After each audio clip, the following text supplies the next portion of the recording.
Well, it's 12:45, so it is time for our Drive-By MBA webinar, the fourth in our series of 6.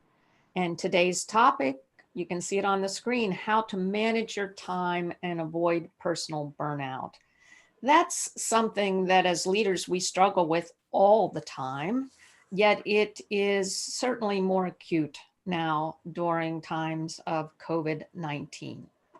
So I can see that most of the people on today's webinar are veterans. You've attended prior webinars. So I'm going to go very fast through the intro. And obviously, the sound on my end is good, yet be sure to mute yourself if you have any background noise. And do use chat to pose any questions at any time during the webinar. In fact, I will read what's in the chat box when we get to the Q&A session in the latter half of the webinar. We're going to have 3 polling questions today. The first one has to do with future topics. Now that we're at episode 4 out of 6 for this webinar, we do want your feedback on what we should address going forward. What are the issues that would be most valuable for you to learn more about? Then we'll go right to our topic and the key takeaway, the strategy that researchers tell us will help us most when it comes to managing our time during the pandemic and avoiding the likelihood of burnout. We'll have 3 tips associated with that, and then we'll open it up to your questions. So I will go ahead and open the first poll, and this has to do with future webinar topics. Let me go ahead and get there. And you should see it right now.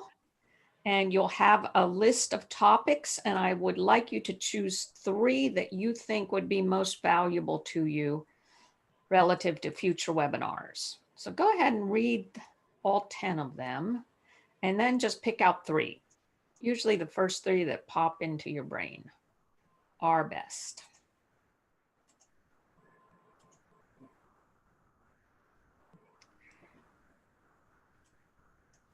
So go ahead and choose 3. And if only 1 or 2 interest you, that's fine as well. Okay, we're starting to get some of the results in.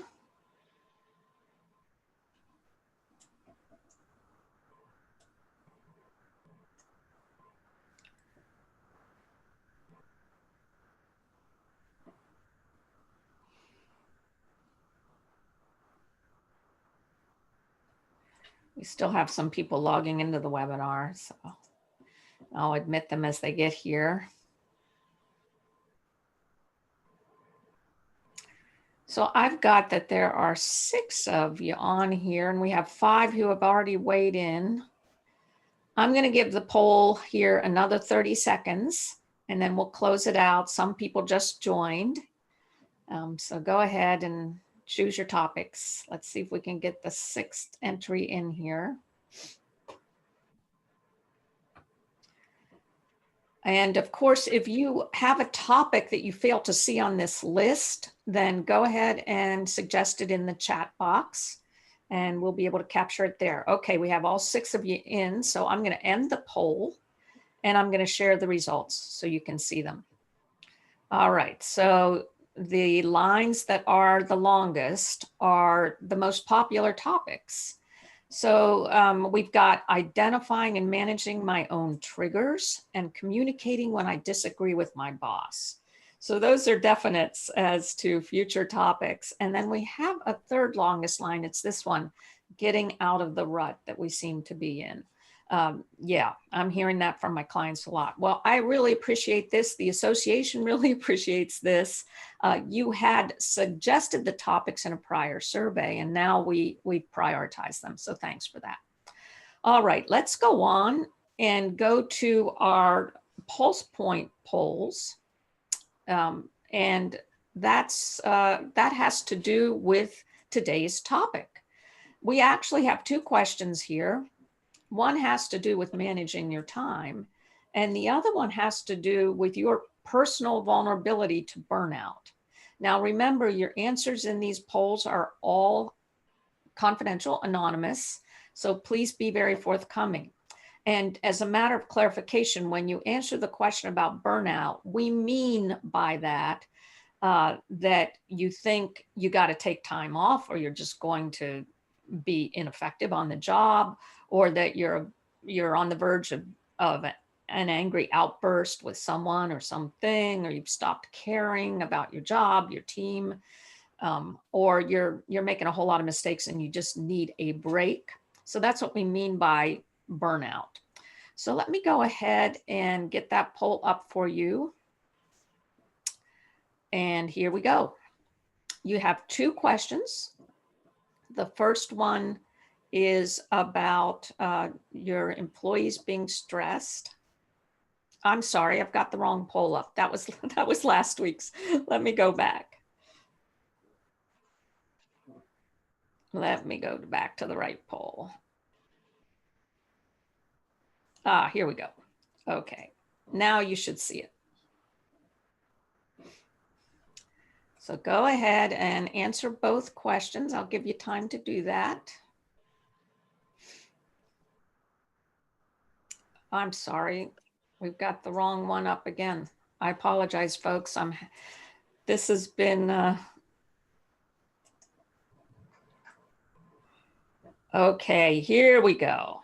Questions 2 and 3, everybody. It's all in this poll, questions 2 and 3. Now you can see it.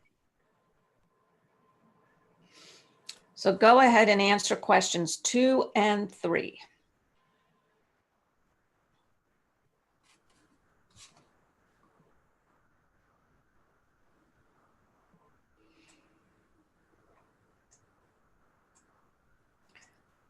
So let me make sure it's open. I can tell you're unable to answer the questions. So we've got another issue here with polling. So we'll, in the interest of time, we'll leave this poll alone. Yet I want you to think about it. A scale from 1 to 7, how effectively do you think you're managing your time? And how close are you to burnout? That will help relative to consuming the rest of our content, okay? So let me close that out and go right into it. And here is the big takeaway, the big idea. This is what researchers tell us about managing our time and avoiding burnout. And it has to do with our current conditions. The pandemic has forced disruption. So what we're told to do, what we're advised to do, is to trade in some of our time management strategies for new ones. In other words, what had worked for you in the past probably fails to work for you all the time now. And so we're well advised to adopt some new strategies. We need to review, we need to reevaluate, we need to rethink our time management strategies. And we need to come up with some new ones for how we conduct business professionally and how we conduct our lives otherwise at home. So that is the big takeaway. We need some new time management strategies. So here are your 3 tips associated with that. And before I do that, let's go into the why it's so important. It's so important because by doing this, it just gives you a sense of control to pursue other time management strategies, ones that will be more effective for you. Just by virtue of doing that, you have a sense of control. And also, people perceive that about you. So anyone on your team is going to also have a sense of control because they pick it up from what you say and what you do. Certainly when you implement a new time management strategy, when you talk about it, it becomes contagious. So that's really important. You also model the need to change. We talked about change management last week. It's so important. It has to be as a result of the pandemic. And it's change that's focused on getting stuff done, on achieving your goals. So that's important. You stop spending time on the trivial many because that drains you and gets you closer to burnout. And the last why, you're less likely to get there. In fact, researchers tell us that you're 75% less likely to hit burnout if you change the way you manage your time by virtue of the pandemic. All right, here are your tips. And the first one is to just look at your day, look at how you spend every day, your rhythms, your disciplines, and restructure. Maybe a little bit, maybe a lot. Relative to this tip, we're told to become much more flexible. And in fact, it's important to go ahead and say, well, I could conduct my day differently. Here's option A, option B, and option C. So come up with different scenarios because you might need to use one or several of them depending on how your day is going. Pandemic times are very disruptive, and we need to be very flexible. And then identify 1 to 3 activities that must happen for you day after day after day. Every day that you're on the job, what are the 1 to 3 musts? And go ahead and lock them into a time slot if you can, and or make them so visible that you will always get to those every day. Also, we're told to know when we personally are most energized and are at our most productive, and we need to schedule the most important work at that time. That's really important. And then days occasionally get blown up, particularly under these conditions. And when that happens, we have to forgive ourselves and everyone else who's involved in the blow up. And we're advised to get back on track gradually. Sometimes we have to get back on track very quickly to meet a customer's needs, to meet the project schedule, et cetera. Yet by gradual, we mean break it into digestible chunks. Okay, so in the next hour, we can get this done, or the next day, we can get that done. So that's how we do it. Here's quick tip number 2.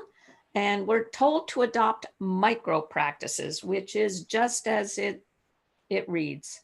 Very small steps, very small changes. Those make a difference. So what we're looking at here is doing what's easy, what's quick, and what ties into your new safety protocols, your new routine, et cetera. We're also advised to find one self-rewarding priority. And that means pick out something that you're going to feel good when you check it off. Got that done. I contributed. I touched a customer in a positive way, or one of my team members in a positive way. Whatever that is that makes you feel like, okay, I'm getting my job done. Prioritize those things. We're also, if we can, advised to block more time for curveballs, or even time to strategize and get our head together. We need to do that now, and that should persist when we're post-pandemic.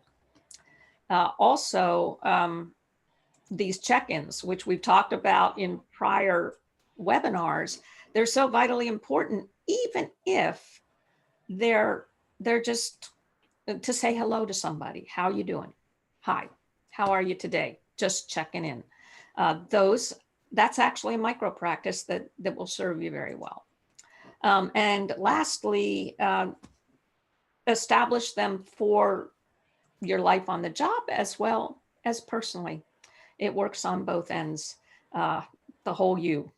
Okay, let's go to our tip number 3, and it's to reduce device time. Fascinating statistic, and that is that we, as adults in America, we swipe or click or check our devices more than 2,000 times a day. And we're doing it more since we've been in the pandemic.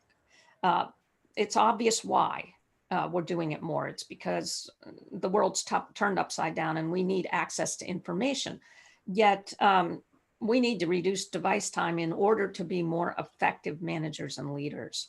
So a couple things, just make sure you fully exit your apps, turn off your pings, alerts, reminders, whenever you need to complete something that's vital to your success and your organization's success or your team. Turn them off, just turn them off. This tip I thought was effective. I'm going to try it. Reserve time to charge your device, whether it's a tablet or phone, somewhere out of your reach so that it can be busy charging and you can be busy doing. Only check your COVID and/or political news feeds in the early morning or the late evening. I get that you want daily access to that information, yet if you keep it continuous, you're just eating up time, precious time. Reset expectations relative to how responsive you're going to be to each other or to your customers, and keep yourself accountable, keep your team accountable, keep a log. So in summary, the big idea, the takeaway is trade your old time management strategies for new ones. And our 3 tips are restructure your day, adopt micro practices, and reduce device time. So we're going to go to Q&A, and I've got my colleague, Michael Pizzell, on with me. He's an executive consultant at MAP. I'm a senior consultant, and we'll answer your questions. We have a number of them in chat. So let me see what we've got. Okay, here is one. How can we help our employees or our families with cutting back on device time? For some, it's a very touchy subject. That is true. And in fact, I thought about this because I've had this question posed to me before. And one way is to share the statistic I just shared with you, because it is a wake-up call to know that more than 2,500 times a day in the US, we touch our devices, swiping, clicking, scrolling. In fact, the number is 2,617 times. This came from a broad study. Share that. Even if it's with your teenage kids, your spouse, your significant other, your team, that's a wake-up call, because every time somebody thinks about that and go, well, that's not me. If they, were to keep count, they lose count, because we really do touch and act on our phones or our tablets that much, or our laptops or desktops. So that's a wake-up call. Share that. That'll get everybody's attention. And then, socialize the tips that are on the PowerPoint presentation. You'll also get your quick glance tip sheet. So suggest those tips, get a dialogue going around those tips, secure agreement as a group or as a family, how you're going to make a change. Maybe you suggest to your family or to your team, let's all decide on one thing we can do to reduce device time. Okay. So I welcome further questions. I do have one that just popped up. This person says, what do I do when my personal productive peak time is at the end of the day and everyone who I work with has a personal peak time at the beginning of the day? Good question. First of all, just let them know. Let them know that, you're really at top speed at the end of the day and you appreciate that they're at top speed in the beginning. And then talk about it. What are some ways you could divide and conquer so that you could be the end of the day point person and the rest of them could be very focused on the vital tasks at the beginning of the day. So that helps in that regard. You need to work with your team on balance. And when you ask everybody who contributes to your daily success when their personal peak time is, you'll find that you'll get some different answers. And it's good to know that. And it even becomes a point of humor sometimes, avoid bothering Cassie with that, because we know she's never fully awake until noon. She gets stuff done, yet she's going to be really on top of it, between noon and 3. Whatever your personal productive time is, it's important that your colleagues, your coworkers know what it is and you know what theirs is. Okay. Here's another one about reducing device time. This person says it's so important, and it's a major problem. And, especially with this being a politically charged environment, the election's about to come up. So let's talk further about how you can reduce the device time. We've got, the turn off your pings and your reminders. That's so important. And just check your news feeds early in the morning and late in the evening. And talk to your group about that. Uh, I also know people who take device sabbaticals.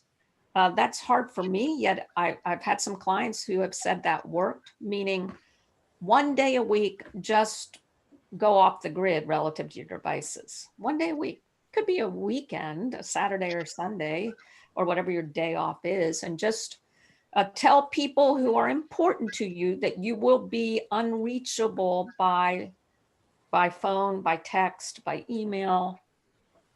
Just tell them that. And then I know from clients that it's very freeing, very relaxing, and they get into the habit of doing it once a month once they've tried it. So that's another suggestion.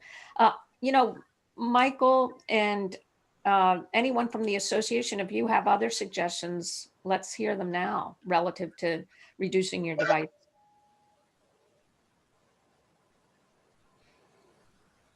Or anybody on the webinar, please do chime in, take yourself off mute, because all suggestions are welcome.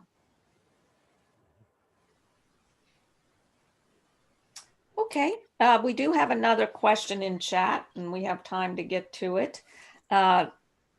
Here's one. When my day gets blown up, how do I get back on track gradually when we have to make up time on the schedule right away? Okay, so my word gradual was probably too ambitious.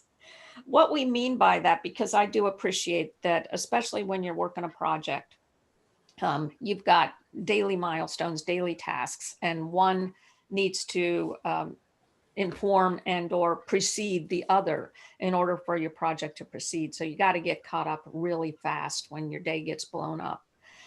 What we do know is true is do take a moment to stop and to break it down into steps. Even if you do have to get caught up within 12 hours or 24 hours, do just, break it down into steps and say, okay, if I do have to get caught up in these 8 hours, who's going to do what when? That helps a lot.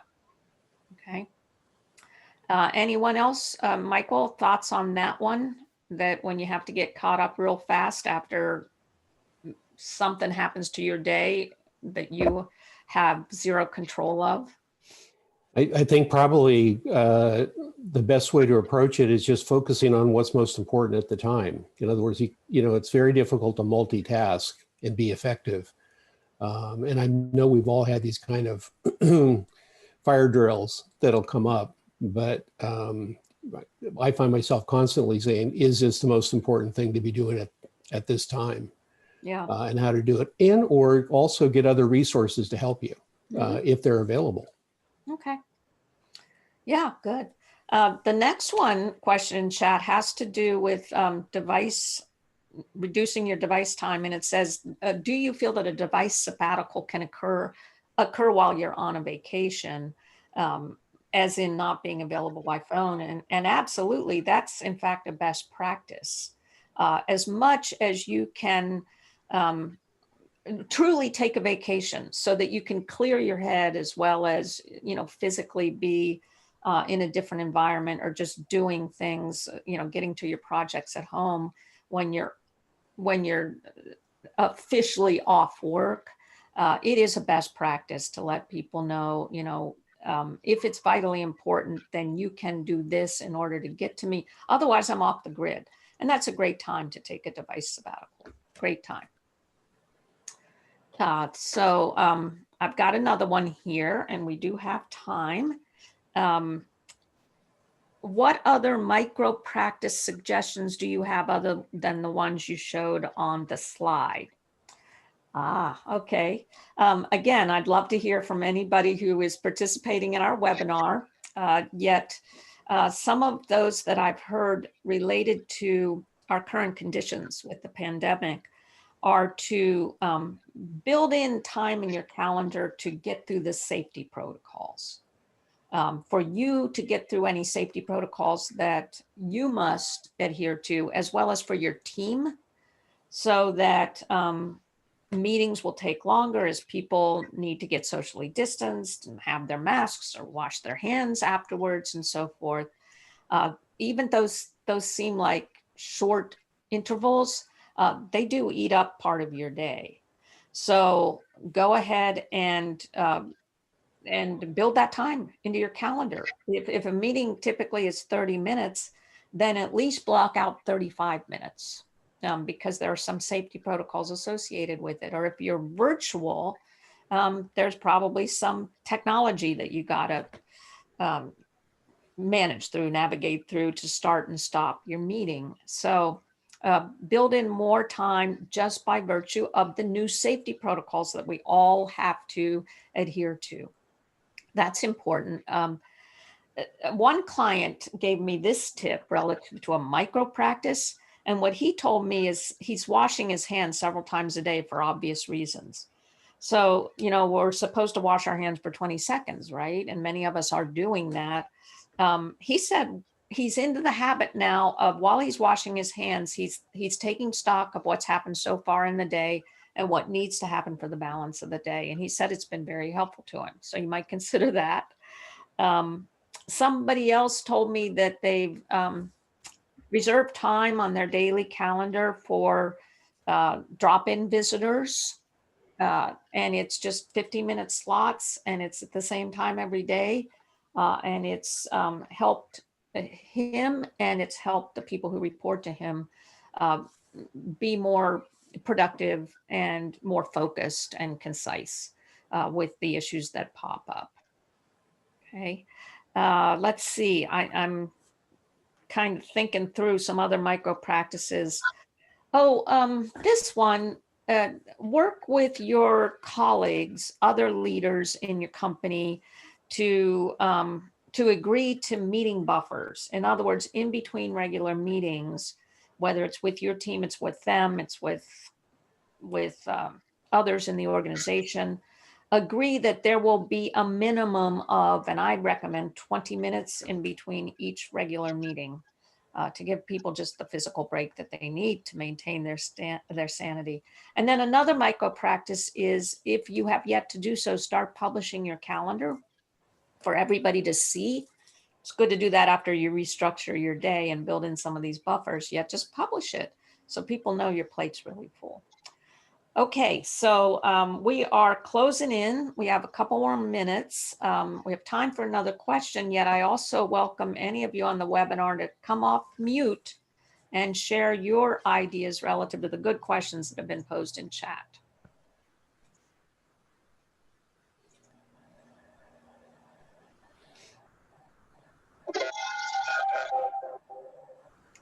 So we've got, I think somebody trying to say something. We got some feedback.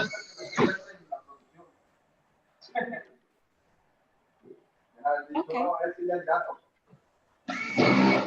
All right, so we have some feedback here. I'm going to put everybody on mute to go ahead and wrap up. And that.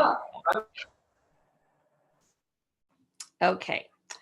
So the way we'll wrap up is for me to just remind you all that if you have attended a prior webinar and you're now attending this one, and you attend one more, then you will be in the drawing to win a coaching session, a one-on-one coaching session with me. If you've attended all the webinars and attend the next two, then you will be in a drawing to win a coaching session with me for your team.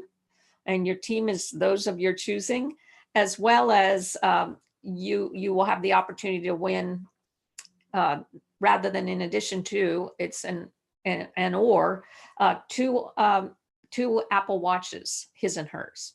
So great incentives. So those of you who have been with us every time, good luck, keep on attending. Let's end with our sentiment, our quote for today's webinar, which is from Stephen Covey. a famous author. He was also a motivational coach and a keynote speaker and a businessman himself. And he said, time management is really a misnomer. The challenge is not to manage time, but to manage ourselves.